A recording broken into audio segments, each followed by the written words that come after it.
आम एक्चुअली 78 रु 79 नुहे आम 81 रु 82 जेहेतु आम स्वाधीन विधायक 3 जन को मिसई सारी पूर्व दल बर्तमान निश्चित भाव में नुआपड़ावासी गोटे शुभ खबर ये विजय जेहेतु बहुत संख्यार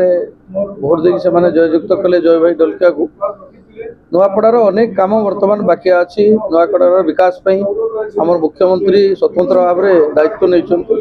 नुआपड़ार दादन समस्या हो शिक्षा समस्या हो नुआपड़ार स्वास्थ्य माने जदि कहे चाषी समस्याटा भी अच्छी जोरसोर तेणु नुआपड़ा को गोटे विकसित जिला गोटे परिगणित करने आम माननीय मुख्यमंत्री जो भाव स्वतंत्र भाव में ध्यान नहीं निश्चित भाव में पूरण हम पर्यटन क्षेत्र में अनेक सुविधा से अच्छी किंतु पर्यटन भी विकास करा कौन सी नहीं ओनली इंडस्ट्री नहीं इंडस्ट्री कर व्यवस्था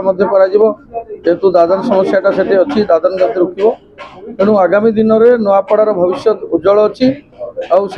मु नुआपड़ार समस्त जनसाधारण को कृतज्ञता जनाऊँ माने आम सभापति नहीं सागर प्रचार किंतु आम श्रेय मुख्यमंत्री को देवु आमर राज्य सभापति मनमोहन सामल को देवु आम राष्ट्रीय अध्यक्ष जेपी नड्डा को देवु आमर यशस्वी प्रधानमंत्री एवं लोकप्रिय मुख्यमंत्री को देवु जेहेतु आम तांकर